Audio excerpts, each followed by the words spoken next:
I wash the bonefish slime off my hands and shirt and reach for a victory beer. Casper steps up on deck whistling Pressure Drop. He's got the melody right. He's doing a sassy little skank dance. We all join together and shout, sing the chorus to the clouds and the water and the fish. Things are about to get even better. It is you. Oh yeah.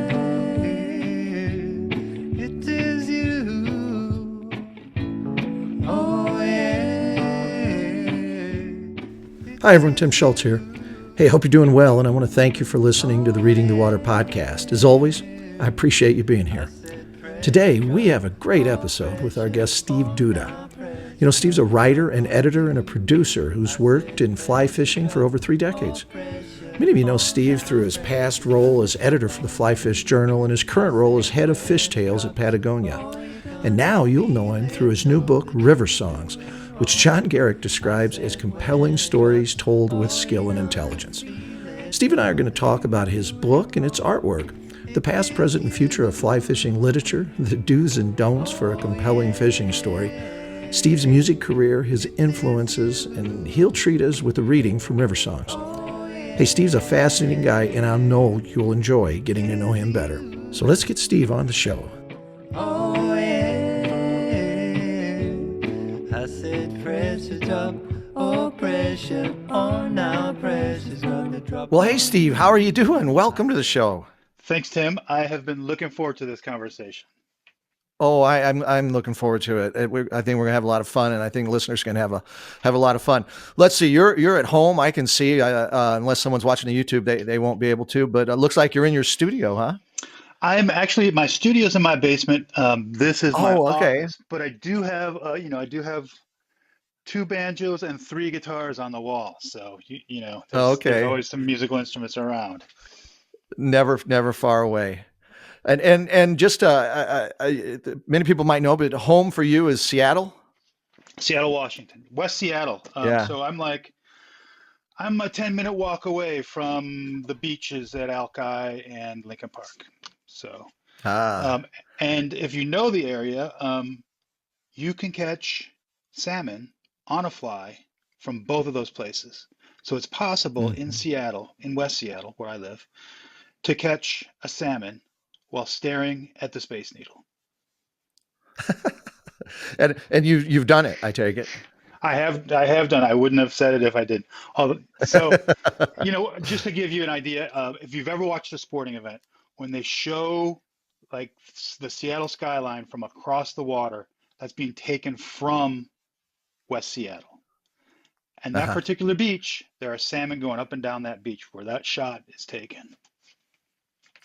Oh, that's incredible. Yeah, that's the thing that amazes me. You know, it wasn't that long ago I talked to Monty Burke, and he was just raving about being able to catch fish in New York, right in the Hmm. city, and Hmm. there's and I wish I would have prepared for this, and maybe you're familiar with it. I remember there's a book of essays on urban fishing. That came out, I don't know how many years ago, but is that familiar? Are you familiar with that? Gosh, it rings a bell, Tim. I'm trying to Yeah, remember the yeah, name of it, but I can't think exactly what it was. yeah.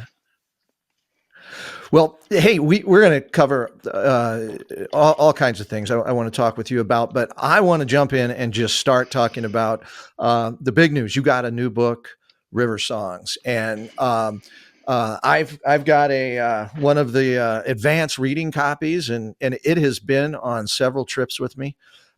Went trout fishing, it went bass fishing. It's been in campgrounds, and I've enjoyed the heck out of it. And you've gotten great reception so far. And I'm gonna share some of that right now so the listeners can hear it. I mean, they can read about this. But Peter Kaminsky said River Songs is a scorchingly well written.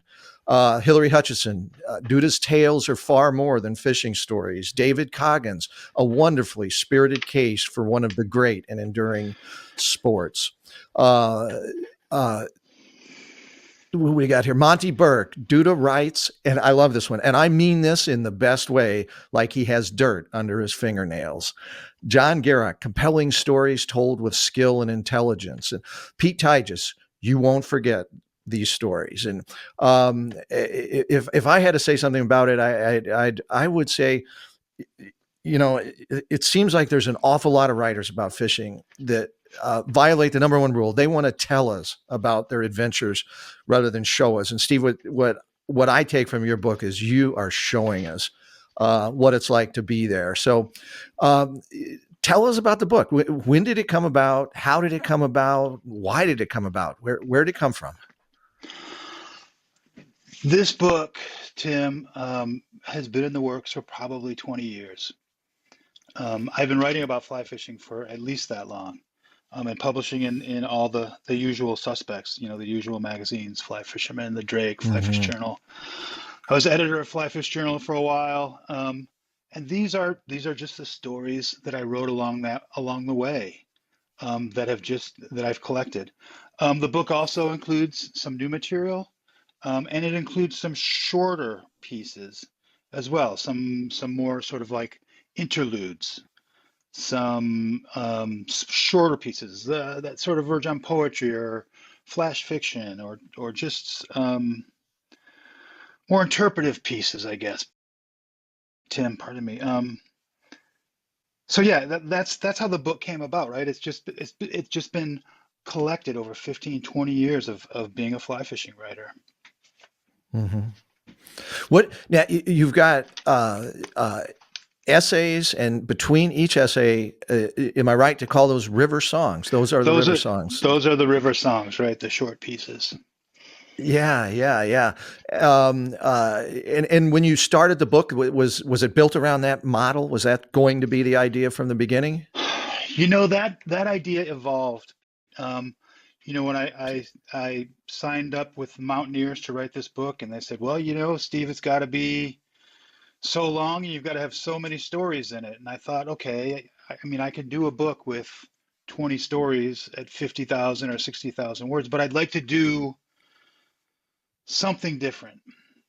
And I want to have some element in the book that propels the reader forward from story to story, that keeps the momentum of the book moving, that keeps the reader interested. And I find that short pieces like that keep the longer pieces from bogging down. And I just think they're like little snacks in between. They're just little nuggets that can be funny or sad or interesting or weird, that just sort of keep the book buoyant, that sort of elevate the book, that keep the book from getting stuck. Mm-hmm. I love them. They're wonderful. I hope you take this as a compliment, because it really is. They remind me of Brian Doyle. They had that feel. If you're Brian Doyle. It's so funny because I just started reading a book by Brian Doyle called The River. Wait, what is the title? It's in my kitchen. And it's the first book of his I've read. And so for you to put me for you to compare my writing to his is just like come on, Tim, that can't be real. But Brian Doyle, he's a beautiful lyrical writer with wonderful way he uses words. He grabs those words with both hands. I feel that guy, and he makes them do what he wants them to do. So yeah, Brian Doyle. Wow. Yeah. No, it has that same feel. It really I read it not with my eyes, but I feel it in my chest. Right. They're powerful. I really love it. Such a wonderful writer. My girlfriend bought that book a couple of years ago, and it's just been sitting there. And was it Michael Garrigan? Yeah, I heard mention it on your cast. Yeah, was he talking about? He didn't. And actually, this is all coming. Yeah, so that's not even original thought on my part, because I believe in his recent review of your book in Fly Fisherman magazine, he made that comparison to Brian Doyle. Now that we're thinking about this, so yeah, so it must be real. Well, that sent well, thanks. That sent me to the shelf to dig that book out and start reading it, and I was like, holy cow, that guy can write. Yeah. I mean, you feel what he is writing, right? If he's writing about the mist Yeah.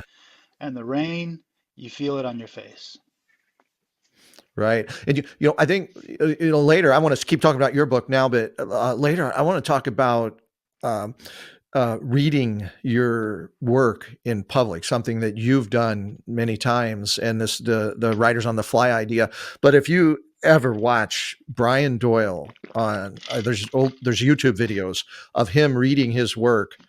Oh my gosh, he cries. He will cry at times on some of the things that he writes, and you're a stronger person than me if you don't cry too when he does it. It's I uh, am writing that uh, down. I'm gonna search that out on YouTube. yeah, yeah. What tell us about the artwork. The artwork of your book is beautiful. Thank you. The artwork was done by a guy here in Seattle named Matthew Delorme. And Matthew is a guide at Emerald Waters Fly Shop here in West Seattle, which is run by Dave McCoy. And the Mountaineers asked me, well, what do you want for art? And Matt had a couple of pieces up in the fly shop that were beautiful woodcuts. And I immediately was drawn to his work, and I thought that there's something about a woodcut, something about the rawness of it, something about the way that you can see the human hand in the work that I thought was immediately that I needed to have that, right? Because there's an immediacy to it. It's right there and you can't ignore it. And it's so vibrant and so real and so obviously made by an artist. Hmm. So Matt got to work. It was a tall order. He did an illustration for all 14 of the long pieces and the cover.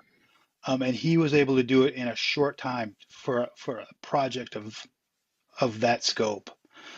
Hmm. And I couldn't be more pleased. I mean, the stuff that he did for this book, it's amazing, and it really, I think, adds soul to some of these Hmm. pieces, to all of the pieces. And I'm so grateful for him for his work and for his talent. Just fantastic. Oh, and it matches. Yeah, I think he gets you, no question about it. I Yeah. mean, it's.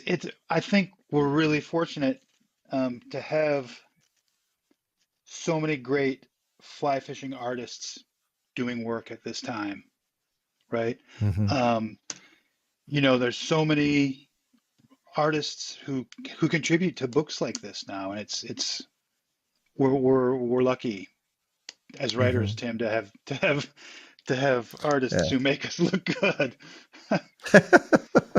Right on. You mentioned Mountaineers Books. That's the publisher. Tell us something about the Mountaineers. Mountaineers has been around, I think, for like 60 years, and they have flourished as a nonprofit publisher. Mhm. Um, so this will be their very first fly fishing book. It's also going to be their lead title for the fall. So I'm Mhm. super, super stoked. They're stoked about it. They're doing a great job getting the word out about it. Um, and I feel like they get it. They get what we're trying to do. They get the culture. They're part of the outdoors culture. They have respect for the outdoors. Mhm. They live out there. They write about it. That's what Mountaineers Books is all about. So I'm really proud to be part of Mountaineers. And they're small enough where I feel like people are there and responsive and listening, but big enough where the book's going to be where people can actually find Mhm. it. Mhm. Where are they located? They're here in Seattle as well. That's what I thought. Yeah. Yeah. Hey, now, have you? Obviously, we're here. We're talking. Have you started the tour? Are you? Have you made any public appearances yet? Well, we just, what was it, about a month and a half ago, we finished a short leg of the Writers on the Fly tour on the West Coast. Hmm. But that really wasn't much of the book tour. The book gets released August 1st, 2024. So it's going to start in earnest after August 1st. And we're starting to schedule some dates. So Uh-huh. I never thought something like this would happen to me, but it's happening, right? So Yeah. I'm just thrilled about it, you know, just Yeah. thrilled. Yeah, and you said it. These stories they come for 20 years, I believe you said, roughly, or and that is through you had your stories published in FlyFish Journal, and then you were the editor for FlyFish Journal. So let's can we talk a little bit about FlyFish Journal and what your Sure. time there? Yeah. FlyFish Journal, I joined, I think, in the third year. So the first year there was one edition of the magazine. So Uh-huh. it was one a year. Second year was two a year. When I started, we bumped it up to four a year, which just seems perfect for a journal like that. And the mission was clear: provide a home for a new generation, for a generation of people who write about fly fishing and the fly fishing culture, right? The, the idea was to elevate the fly fishing culture through literature, photography, and art. We wanted to be the cultural Bible of fly fishing. That's a big ask. Hmm. That's a very big ask, especially for a sport that has a literary tradition that goes back hundreds and hundreds and hundreds of years. Um, but I mean, I think if you look at the Flyfish Journal today, um, it's still flourishing, still doing a great job. Jason Rolfe, the current editor, is doing an amazing job. Hmm. And in a way, there's so much talent out there right now that makes his job a little more difficult in a different way. He's not out there searching for good material. He has to pick and choose the very best material because there's a lot of it now. Um, Hmm. and of course, like I said, they're doing a wonderful job. Kobe Voida, the photo editor, I think, has perhaps the most unique eye in fly fishing. The images that guy is able to solicit and select and publish, I don't think he has an equal in this industry. And that's an Hmm. editorial, that's advertising, you name it. Kobe Voida is the absolute best at what he does. So um, that's those are my thoughts about my old alma mater, my Hmm. old magazine, Flyfish Journal. What I'm going to put you on the spot a little bit, and we'll let you handle it. Did you have so you worked with a lot of writers during that time, and I heard you once talk about working with John Garrock that he's the only writer you did not edit. Even though you wanted to edit him, he didn't give you anything to edit. It was all perfect when it came in. But did you have favorite writers when you look back on that time? Oh And do you yeah, have some favorite stories that really stood out, like something you just were so happy to get that a in the hundred journal? percent, 100%. I had favorite writers and favorite stories. That John Gierach story you talk about um, is 100% true. And I bugged John a lot to get his work into the journal, not only because it was always super high quality and was always good for the magazine to have a name like John Gierach on the cover, but I just enjoyed seeing what he was going to do to just to get intimately involved in his words and to see his technique and the care and craft that he would put into each and every piece to the extent, Tim, that I didn't have to add a comma, Hmm. move a period, change a quotation mark. And I mean, that's a lot because I love my red pen, right? When it comes to editing, I love my red pen, but John didn't give me the chance. And that's 100% true. But in terms of what my favorite stories were and who my favorite writers were, it always thrilled me not just to find a new writer, but to see that writer grow and develop and Mm-hmm. get better and better and better. I think of a writer like Amanda Monthi. Um, I loved having her to getting her in the magazine because, first of all, there's not enough female writers. They weren't really given access to platforms previously, and to see her work get better and better and better every time she submitted something, to where I looked one day and she had a piece in the Atlantic, and I was like, wow, that is amazing. Yeah. That that evolution of a writer could happen right in front of our eyes. Um, but yeah, Yeah. in terms of favorite stories, gosh, there's so many. I remember this piece that John Toby submitted that I really had to fight tooth and nail to get in, which was about a moose. Two guys who went into the woods fishing, and I think they took acid, and a moose came and smashed their tent, and they were chasing the moose all around, and the moose started talking to them. Crazy, crazy, funny, hilarious story. Not like anything I had ever read before or since. And there were great pieces by at that time unknown writers like David Zoby, who I think is a fantastic Mhm. writer. A guy named James Wu, who I wish we would see more of. Just a great wordsmith. Um, and of course, all the other names that you probably know. River Horse. Every time I get a Mhm. River Horse piece in, I would just absolutely love that. And I think, where is this guy going to take us next, right? So that combination of the seasoned, reliably great writers, and then cultivating those new voices was perfect combination. And for an editor, just a wonderful job to have, like a dream job. Mhm. Mhm. What so you're at Patagonia now, and I want to talk about that, but how did that move happen? Can you take us through the transition from FlyFish Journal to Patagonia? Did you go straight from FlyFish Journal to Patagonia? Pretty much. There was a little bit of a Yeah. layoff before I hooked up with Patagonia.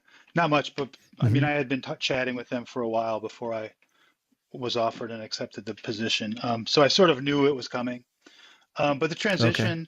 transition is very smooth. I mean, there was certainly enough candidates who could more than ably fill my position there. Um, and I told Jeff Galbraith, the publisher, as I was leaving, that he had talked to me about potential candidates to take over the editorial position, and I said, you definitely should hire Jason Rolfe because he has the passion, he has the knowledge, he's a fantastic writer himself, and he listened. He probably was going to Mhm. hire him anyway, but and I'm not saying I influenced him or anything, but Jason's been doing a great job there, so I'm just thrilled that Yeah. FlyFish Journal still is what it has always been, right? Yeah. Oh yeah. Yeah. What so at Patagonia, what there's probably a lot of people that think of Patagonia. They think of them as jackets and clothing. Maybe if people on listening to this podcast think of them as fishing gear. But I mean, it's a book publisher and they're a media company. So, what do you do in Patagonia? And maybe even tell us about the whole package of Patagonia. Yeah. Well, I will say that at Patagonia, Yvonne Chenard, who Mhm. I don't know what can be said about the guy that hasn't already been said a number of times, but I mean, the guy has done everything, right? He's summited peaks before Mhm. other people have summited them. He's caught fish where people have never caught them before, in ways people have never caught them. I mean, he brought tenkara fishing back to the fore. Um, and his environmental ethic has influenced a generation of people, literally an entire generation of people. I mean, Yeah. the guy has a long shadow. Um, and and he I mean, he's not climbing mountains anymore, right? But he is fishing still. So Hmm. he focuses like a laser beam on the fishing department, which is for me good and bad news because I've got someone with the highest standards, who's expecting the highest standards from me and my work. And that's a great challenge every day Hmm. to meet the standards set by a guy like Yvon Chouinard, right? So my job there at Patagonia is basically, Tim, if there's any sort of writing about fly fishing coming from Patagonia, I was the one who typed it, right? So if Hmm. that's advertising, it's marketing stuff, social media stuff. It's the product descriptions on the website, right? It's the whole darn ball of wax, the photo captions, you name it, man. Hmm. Um, I also get to write for the Patagonia Journal. I get to, do a bunch of other stuff, work on film scripts and all kinds of stuff. So every day it's something different. It's very varied. It's across the spectrum of marketing and creative and editorial stuff. So I'm always busy. I'm always working on something new. And the cool thing about working for Patagonia is that when I get up in the morning, I know that while I may have to write about selling, I may have to try to sell you a pair of waders, or I may have to write about ad copy about selling you something. I also get to write about and think about how to help save wild fish and preserve the clean water that we have, Hmm. right? That is why, I mean, Patagonia exists. Our mission statement is save the, we're in business to save our home planet. And it sounds like we're all drinking the Kool-Aid when you talk to people who work from Patagonia, but we're a company of believers. We believe that stuff. And we believe that saving wild fish, preserving clean water, preserving our home planet is important and can be a life's work. And that, Hmm. for me, helps me get up in the morning and go to work. Hmm. I probably shouldn't give this away. I've been thinking about a topic to write on, and it's like, could you compress? And there's a bigger backstory, so I guess I'm not giving the whole thing away. But could you compress if you had to give one succinct message to someone in the future about, let's say we lost all memory of what it means to fly fish, and you had to give them one message, where to start. And at first I convinced myself there isn't one message. And I heard you on another podcast several years back, and you weren't answering that question, but you said something along the line of slow down. That if there's one thing that you need to know, and it extends across all aspects of fly fishing, fly tying on your flies, casting, just slow down, take it easy. But to link back, what I'm settling on now is you can't catch a fish if it's not there. And, and Why do we rob banks? They asked Jesse James, right? Because that's where the money that's right. is. Well, and it's so true that, and on a frivolous way, where if the goal is just to go have some fun today, you got to go where the fish are, and you got to do it on a macro level. You got to do it on a micro level. You got to go to a river that has fish, and maybe you got to find the right lies. You got to go to a beach where the fish are moving through it sometime. And that's I consider that more of the frivolous level, but at the higher level, and this is trying to connect back to what you said in terms of conservation. We can't catch fish if they're not there, and if Yeah, they cease to exist in the water, it doesn't matter how smart you are. If they're not there, yeah, they're not there. yeah, Um, yeah, yeah. anyway, that's There's a at Patagonia, the design team will often make little stickers, and they don't mhm. often circulate outside the company. But there's a sticker there that's always caught my attention, and I haven't been able to get my hands on one yet, but I want to. And it was in response to Elon Musk talking about colonizing Mars Mhm. as some sort of who knows what last ditch effort to like avoid the climate crisis. Or, we can Hmm. escape a dying planet by going to Mars. And the bumper sticker just says, fuck Mars. Yeah, So, that's yeah. there's no fishing on Mars. There's no fishing on a dead planet, right? There's no Yeah, fishing on no, polluted that's rivers. So yeah, I want one of those stickers. And I also want to fish in rivers that are clean and rivers that have wild, sustainable fish populations, right? I want mhm, I want the next generation to have it. I want the next generation to have it better than we have it, right? We can mhm. always do better when it comes to that kind of stuff. Yeah, writers have many jobs. I think there are many things they need to do well, and one of them is just pack. I feel pack as much information into as few words as you can. Those two words pack an awful lot in them. Yeah, Really, I mean, that's not just a little, snide thing to say. That there's a story behind those two words, and I yeah, thought that's I great. agree. Yeah, that's I agree. that's hey, I want to talk about writing a little bit. You're a writer, you're editor. Uh, a few episodes ago, I had Monty Burke on, and one of the things Monty talked about, he recounted a scene. He was talking with an editor, and he told him he wanted to be an outdoor writer, and this editor stopped, put his finger up and said, "Hold it right there. Hmm. Don't say you want to be an outdoor writer. Say you want to be a writer."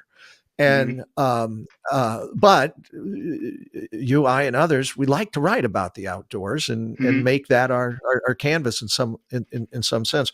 So you've got so much experience with fly fishing writing. Let me ask you some broad questions.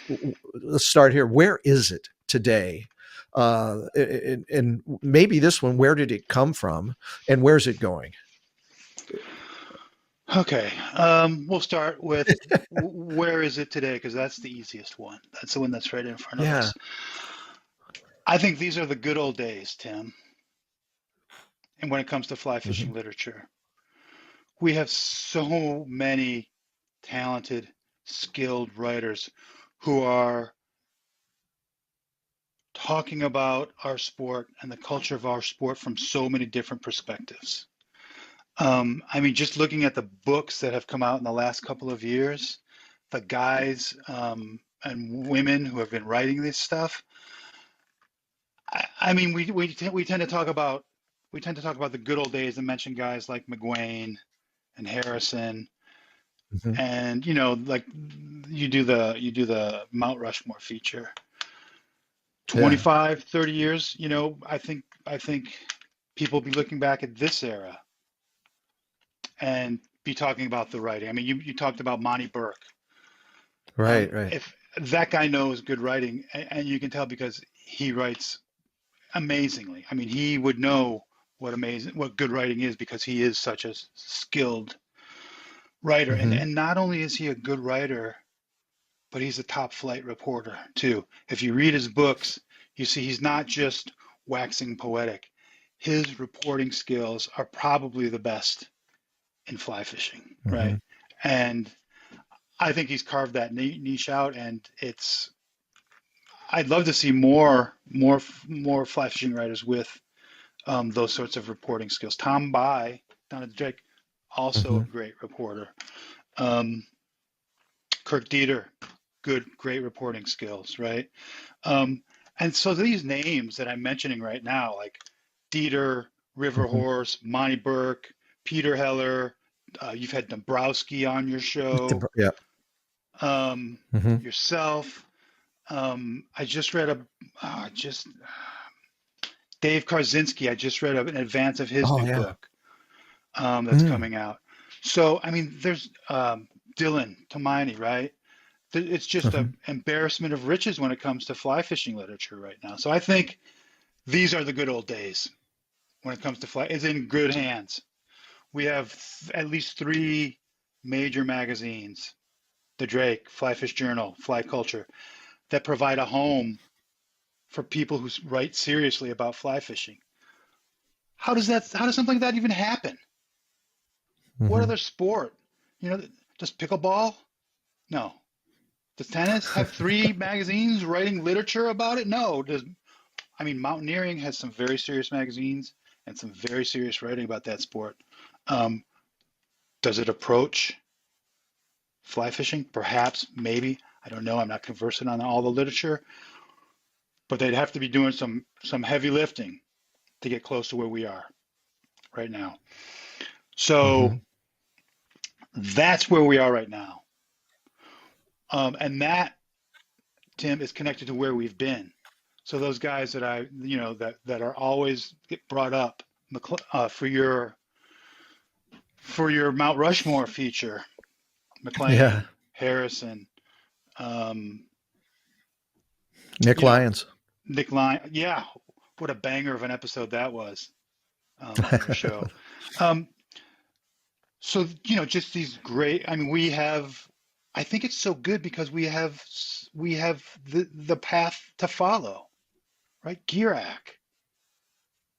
What a fantastic writer that guy is, and what a trail he has blazed for us. Hmm. Ted Leeson, Gary LaFontaine, a talent as immense as Jim Harrison, Hmm. right? It's so the path has been blazed for us, and we've got to carry that. I think there is some pressure on fly fishing writers, not just to write about it, but to write well about it, to be writers with a capital W when it comes to writing Hmm. about fly fishing. We got big shoes to fill, man. So where's it going? Last piece. Um, we shall see. That's always up in the air, right? I don't think I don't think that you're going to be able to have AI write a compelling fly fishing story that will make you laugh 1 minute and make you cry the next, and then make you reflect on the beauty and wonder of nature. I don't think there'll be AI that can talk about a river the way a skilled writer can talk about a river, right? Um, I mean, one of the keys to writing that I've always fond of, the line I've always been fond of is to be a great writer, you must write beautifully about terrible things. I Hmm. don't think AI can do that, right? As fly fishing writers, Hmm. we do write about terrible things. We are friends with disappointment. We fail more than we succeed. It's a blood sport. We face disappointment all the time. So there are terrible things that we confront in our writing, and we do write beautifully about them.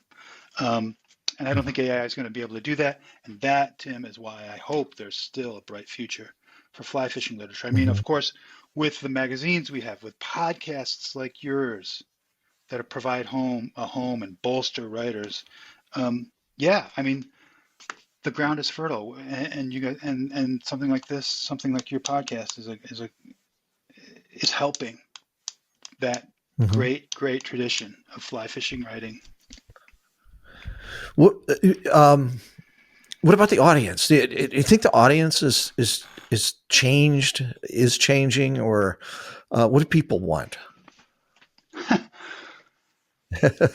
I I mean, it's same as it ever was, isn't it? People love to read about fly fishing. Hmm. Why is that? I don't know. I don't know why people love to read about fly fishing so much. Perhaps because we carry it so close to our heart Hmm. and we have such intimate, fond memories of not just the act, but everything that surrounds the act.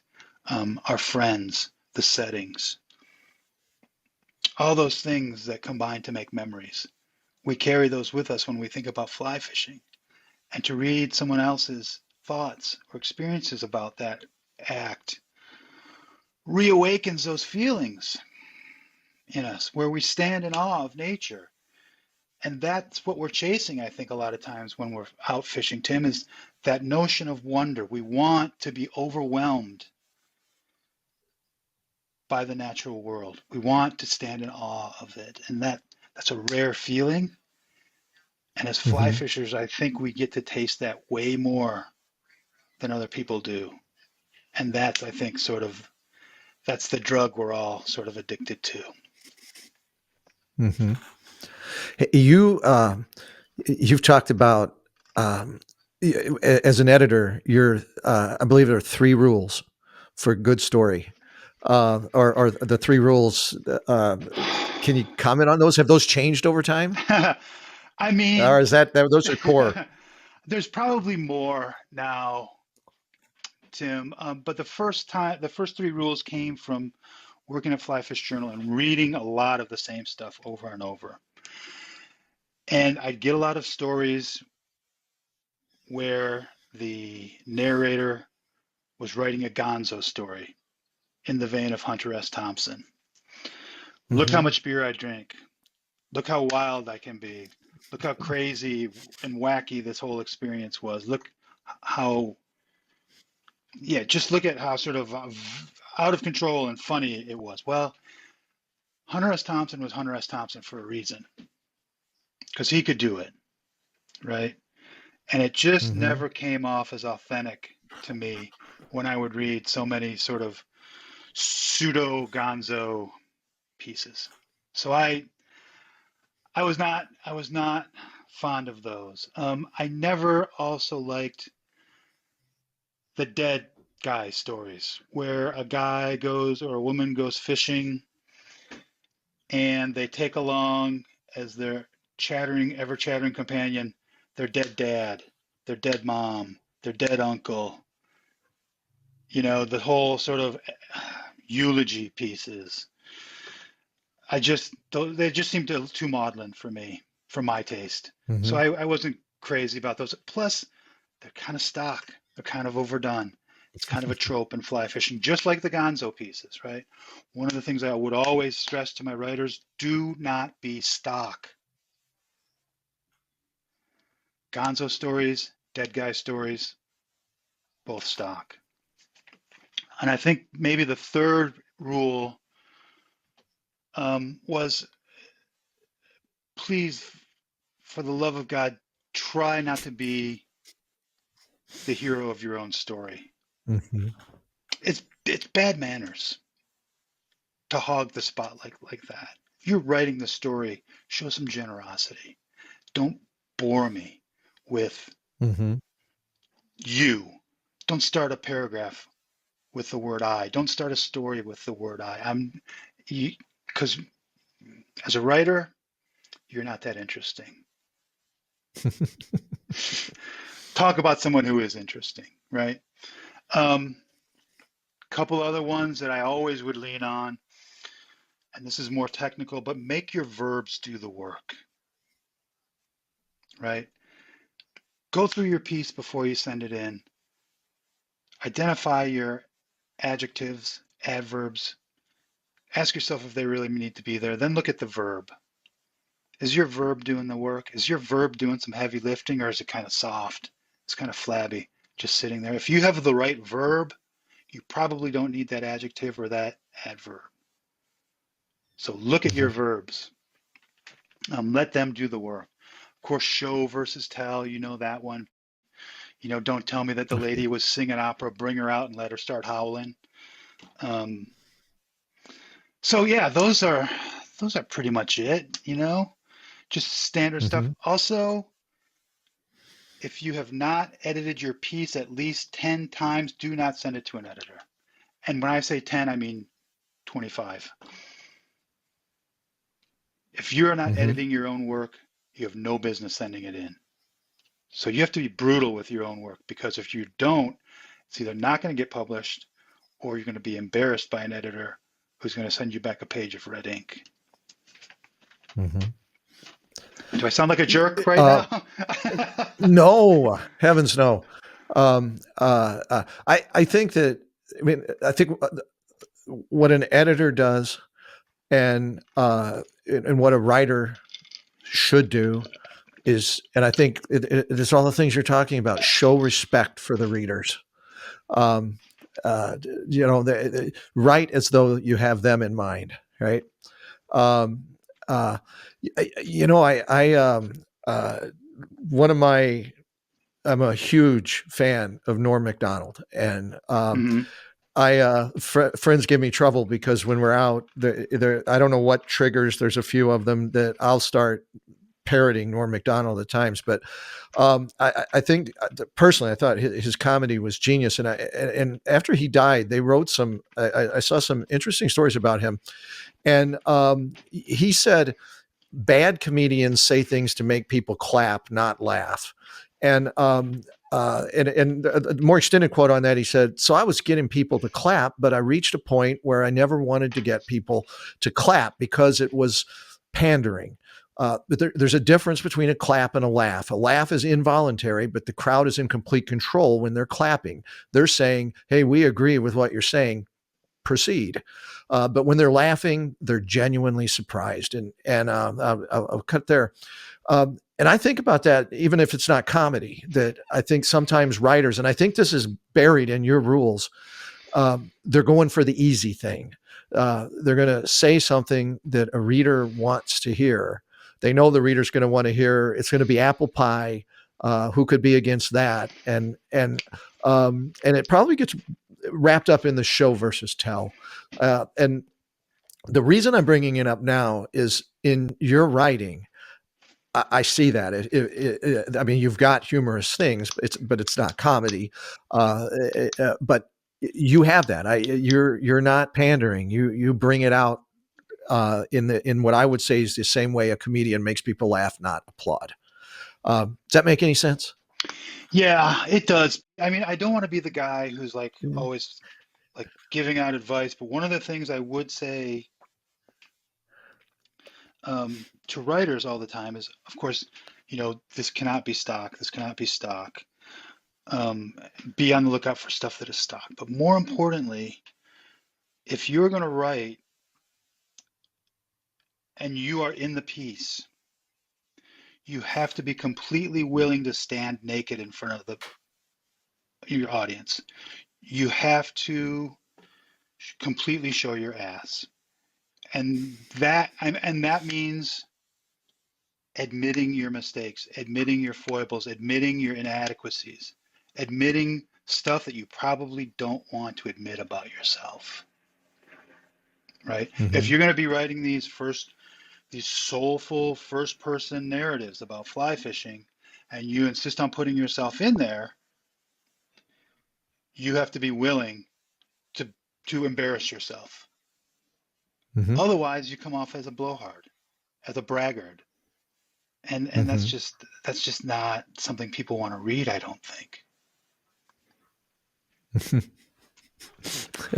you, you, the this isn't about me, but now that you just said this about showing your ass, as you said, I once wrote a little story for Hatch, and the main scene was me getting diarrhea in the woods and having to go into the river to wash up when a canoe came around the bend.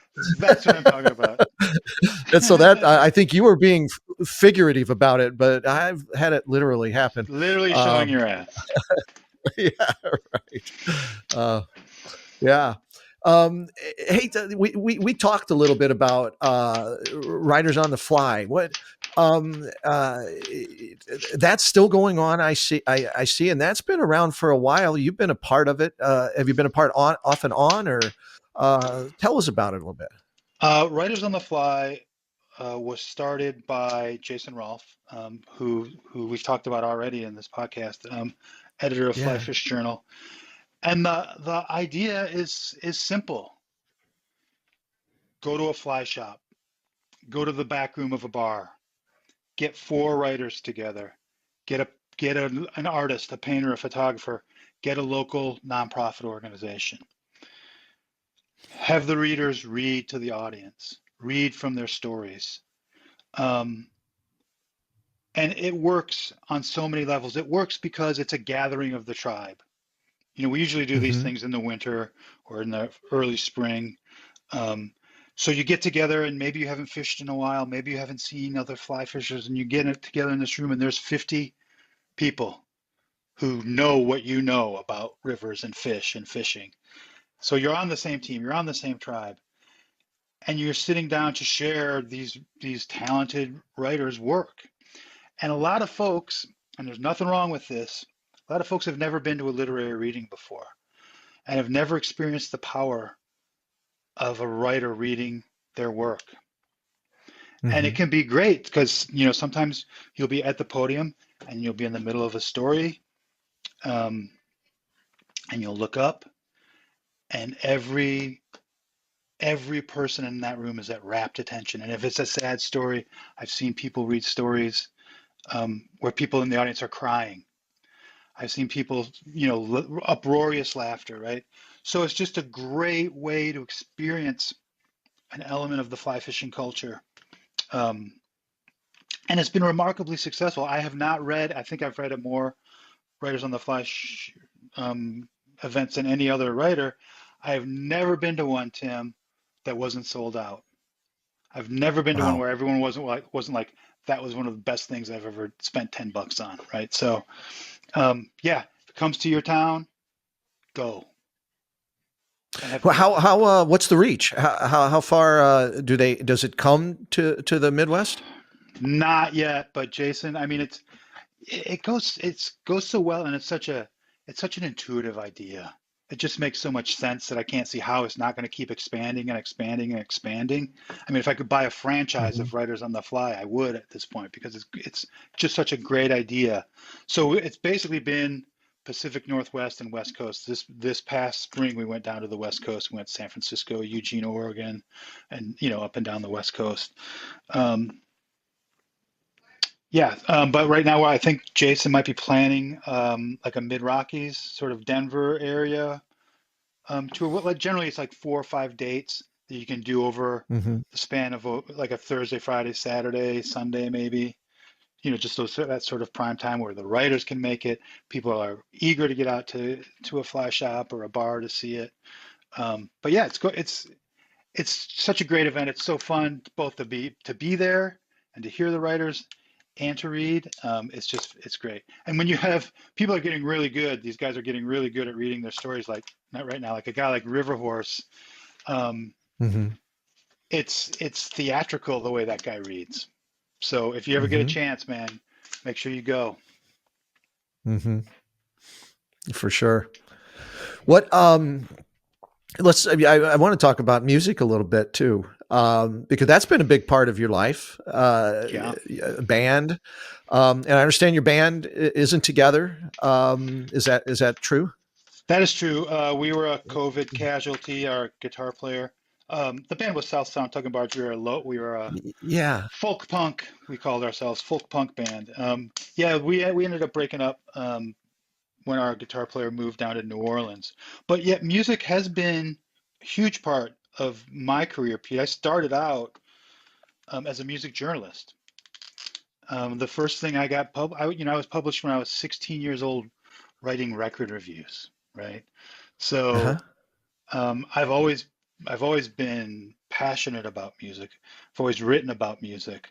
Um, it's always been a huge part of my life.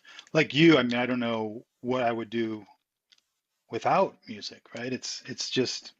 Hmm. It's like fly fishing. There's so many things that's hard to explain about how magical it is. But if you didn't have it, man, would you miss it? Hmm. Hmm. When did you begin in music? Uh, I started as a young kid just hacking away at a guitar.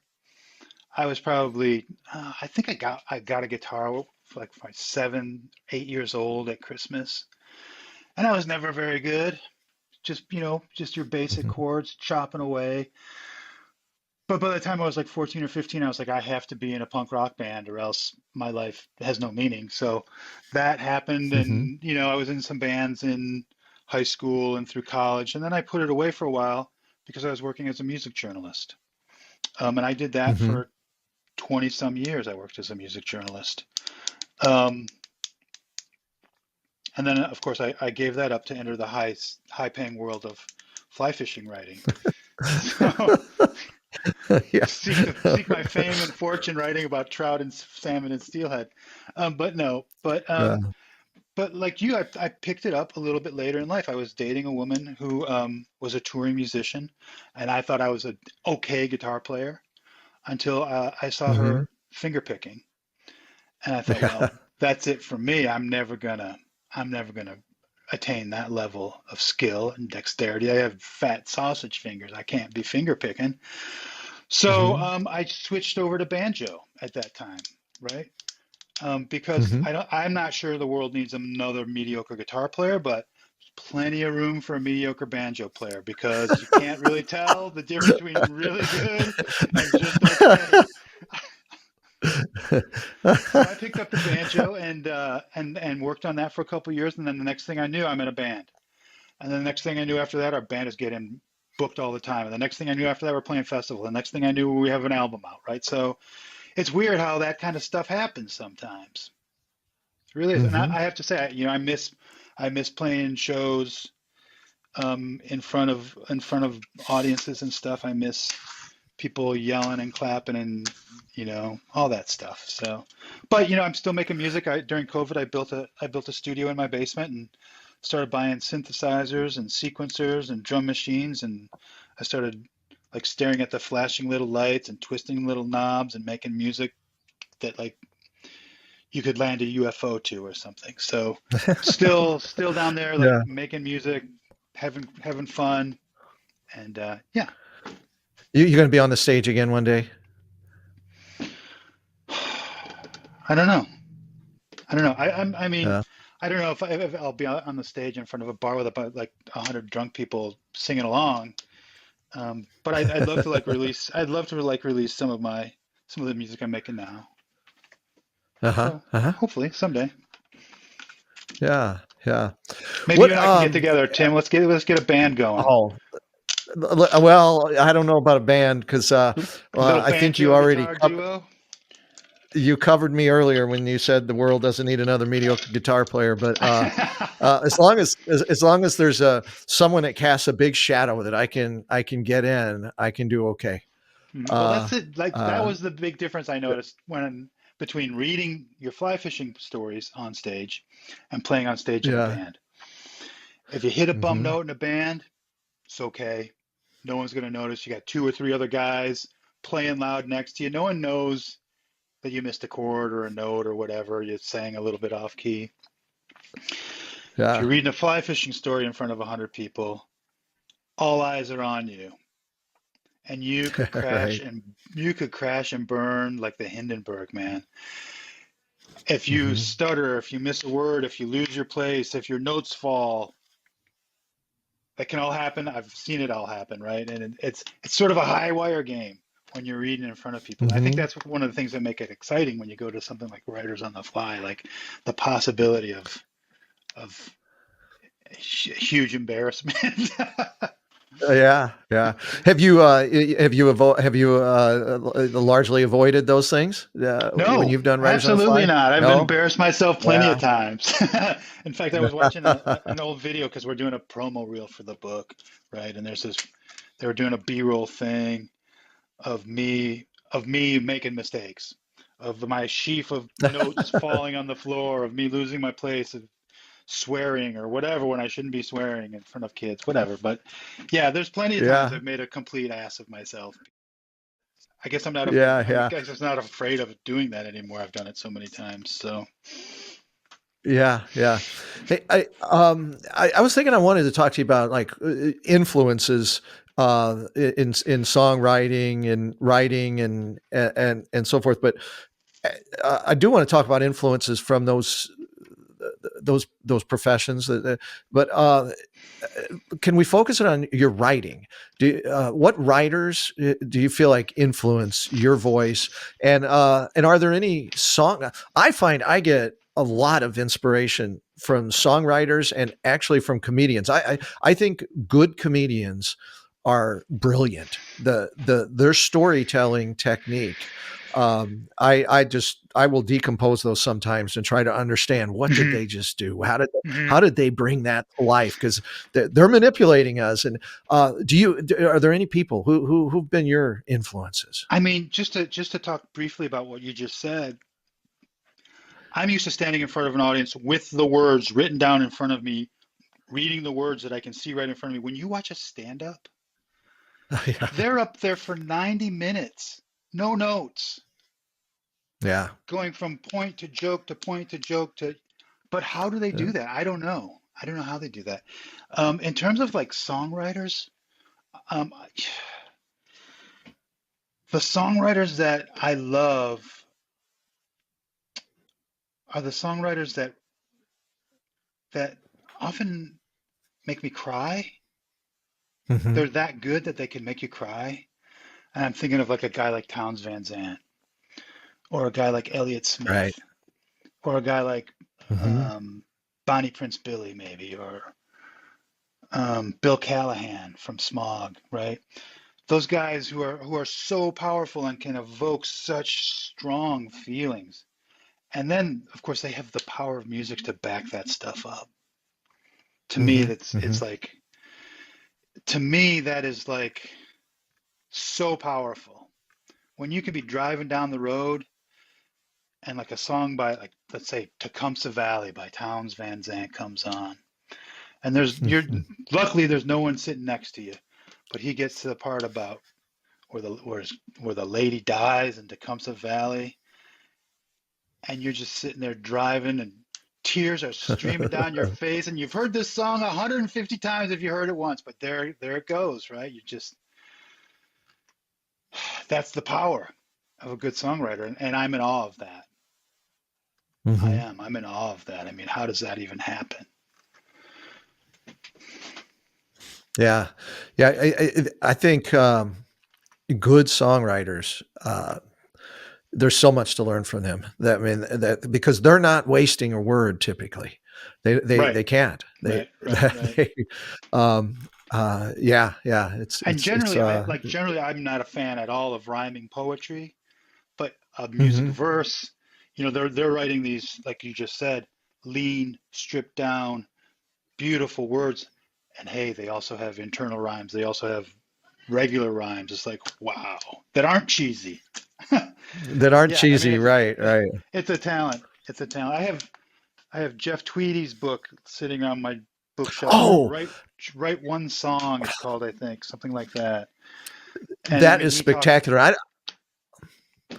I don't know how you feel about audiobooks, but I highly recommend listening to the audiobook because he reads it, of course. Mhm. That is spectacular. I mean, in fact, just bringing it up, I've got to listen to it again. It's excellent. A buddy of mine Uh, is a big Wilco fan, Jeff Tweedy fan, and he usually tortures me with jam bands. But on this past trip we went on out to like Idaho, Montana, Wyoming, he kept playing these Wilco or actually Jeff Tweedy solo shows, bootlegs. mhm. And Tweedy has these amazing lyrics to his songs. I mean, he's got a singular talent, but in between, he will talk for 10 minutes between songs. Just the Mhm. funniest stories. And then when you hear those stories backed up with his song lyrics, you're thinking, okay, this guy's got he's got a huge reservoir of words to draw from, right? He's Yeah. not at a loss for coming up with crazy, great ideas. So yeah, if you can get your hands on a Jeff Tweedy bootleg, they're awful fun to listen Yeah. to. Yeah, the song that he writes in write one song, that is such an emotional song for me every time I hear it now because I feel like I watched him write that song. Hmm. Because he's he every chapter is building up this song. Hmm. Gwendolyn is an Hmm. it's just great. But the point is, it applies so far outside music. Everything I learned, it helped me with songwriting, but it helps you with anything you want to write. Hmm. It's all Hmm. storytelling. the same talent, skills. I think comedians, songwriters, good writers are the good ones are masters. They're geniuses. I mean, Um, you were talking about how songwriters have to strip everything to its core. As a writer, you should be doing that too. It's one of mhm, the most, I should have said it earlier when we were talking about it, but it's one of the most important things. Get rid of all that extraneous flab. I remember William S. Burroughs. He had this sort of cut up experiment where the phrase "wash out the words" just played over and over and over again, and that's always stuck with mhm, me when I'm writing a story or editing a story. You got to wash out those words and get it down to its lean, muscular core. mhm, mhm. Uh, the one of my huge influences, enormous fan of James McMurtry, Mm, and his latest. I don't think he has a new album since then. Horses and the Hounds. I read a review of it. It might have been Rolling Stone. Speaking of places you've written, and I thought this is the best compliment you can give to any writer of any genre. They said there's not a single wasted word in that album, and I 100%, thought, 100%. yeah, I thought that's wonderful. Well, Steve, this has been great. I could keep you forever if you'd let me do it, but I've got to let you go. I can't thank you enough for taking the time. I'm so excited about your book.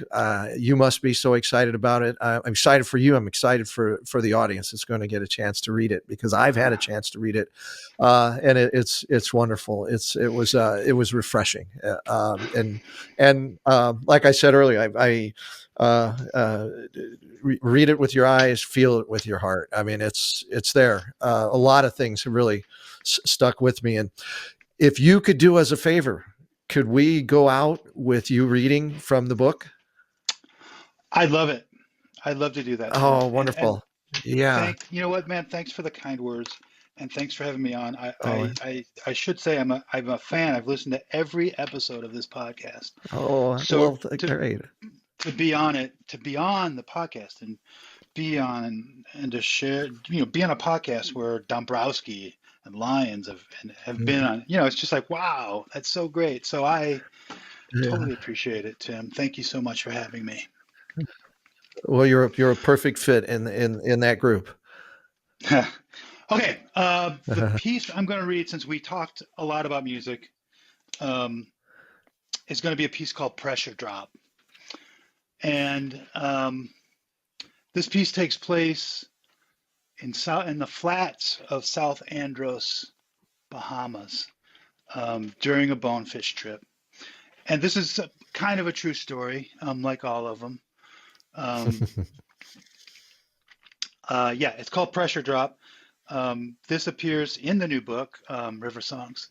And Pressure Drop, well, you'll hear it. I'm going to just start and stop talking. Pressure Drop. It's hard to just sit there, waiting, nothing to do. Drink some water, drink a Kalik, but don't make too much noise rustling around in that cooler. Ponder the fly box and attempt to hide from the determined Bahamian sun. Fret about the wind and the clouds, but cheer at the thought of the fried conch with rice and peas that the ladies in the lodge kitchen, fattened by kindness, have in store for dinner. 10 line for Casper, the fishing bum from Sweden who won't stop twirling that pink-ass bonefish fly between his fingers. Comment on the wind. Say something to break the silence. Man, this point sure looks fishy. No one responds. Mutter something else to the guide or to Casper or to the wind. Try to remember the lyrics to Pressure Drop by Toots and the Maytals. The Specials covered that song. Keith Richards had a go. So did the Selector. The Clash put out a ripping version too. It is the perfect song for a bonefish skiff. The song's writer, Toots Hibbert, said the song was about karma. The lyrics are straightforward, the melody is insanely catchy, and once your brain cues it up, it won't stop playing it. Pressure drop, oh pressure, gonna drop on you. Since grabbing the first bone on the first cast of the morning, I view 45 minutes of Casper's failures, flubs, screw-ups, and fumbles as a personal attack, a conspiracy to keep me not fishing while he takes forever on the boat's casting deck. But I shut up about someone else's bad luck. It's bad luck to talk about bad luck. It's even worse luck to take pleasure in someone's bad luck. It's fly fishing karma. I don't know why that lead bone didn't eat that fly, man, Casper says, gesturing toward the flats. He shakes his head and looks at his bare feet. He was all over it. Why didn't he eat? Casper's not really asking me, but I answer anyway. Sometimes life ain't fair, dude. Yeah, he says, it almost never is. You're breaking my heart back here, Casper. Catch a fish, for cripe's sakes. For both of us. Mickey Bones, our guide, relights his spliff and I spark a cigarette. Even over the mingling smoke, the stink of desperation is acrid and burning. Mikey is considered one of the finest guides on the planet. Long dreads and a big smile make him instantly recognizable. A friendly face in the fly fishing magazines. But out here on the flats, he's all business. Mikey asks Casper, you seen that fish out there coming strong to the boat? Yeah, I saw it. Then why you cast so short? There's silence. Ears burn. Somewhere a gull cackles. The sun begins to punish. You can't put the puck in the net if you're gripping the stick too tight, I offer. It's a lame thing to say. I don't even know if Casper likes hockey. You get down now. You take a break, Mikey finally tells Casper. This is no way for me to take back the casting deck, but Casper just shrugs, sighs, and reels up. Resigned. A failure. The sun seems even more intense on deck. The winds never abate, but things are brighter, more in focus. Even the smells, mangroves and mud, wet or baked, soaked or withering, are easier to perceive. The clouds play hide and seek with the sun. I try to remember the names of the clouds. Stratus, cirrus, alto. I think of the word cumulus and let it roll around my mouth. It feels cloud-like. I put the names of the clouds lining up to cover the sun. Snoop Dogg, Godzilla, Beast Mode, the Cathedral. I congratulate myself for thinking of the cloud word nimbus, even as that cloud, a huge bird shape about to swallow the sun, is whisked away by the wind. The sunlight splotches across the flat, and somehow a fish sneaks past our famous guide's famous eyes and glides left to right across the skiff's bow, a mere 30 feet away. The wind has somehow receded into a slight howl. Even I can see that fish. Even I can make that cast. I put the fly out there before the guide sees the fish and can claim it, but looks too far to the right. The bone is never going to see that fly. But no, he slows, turns, and starts tracking the fly. Yes, I give a long, slow strip. I can't imagine stripping this fly any slower or any smoother. Long strip, smooth strip, long strip, smooth strip. Stop stripping, stop the fly, cause them a crash, whisper shouts Mikey. Make him bump into it. He's going to take it or he's going to turn and run. Right in the face, man. I stop the fly. One more tiny twitch and he is on. I don't even have time to trout set. The bone is well hooked and bolts out on his first run, speeding off with everywhere and nowhere to go. That is ridiculous luck for a mediocre angler. I wash the bonefish slime off my hands and shirt and reach for a victory beer. Casper steps up on deck, whistling pressure drop. He's got the melody right. He's doing a sassy little skank dance. We all join together and shout, sing the chorus to the clouds and the water and the fish. Things are about to get even better. Beautiful, man. Wonderful, wonderful. Plenty more of that in the book. It's what a great story. Yeah, I appreciate it. Yes. Well, I'm going to have to let you go. Maybe the next time we get together, we're not looking at each other on a screen. How about maybe we're at a Riders on the Fly. Maybe we got fly rods in our hands, but let's try to be in person. Would that be good? Maybe we're down in the Bahamas chasing bonefish. I would love that. I would love it. Oh, nothing more. Well, Steve, thank you so much for being here. I sure appreciate it. Tim, thank you. I love the podcast. Keep up the fantastic work. It is you. Oh yeah, it is you. Oh yeah, it is you. Oh yeah, I said pressure drop. Oh, pressure on now, pressure's gonna drop on you. I said pressure drop. Oh, pressure on now, pressure's gonna drop on you. I said when it drops, oh, you're gonna feel it, know that you were doing wrong. I said when it drops, oh, you're gonna feel it, know that you were doing wrong.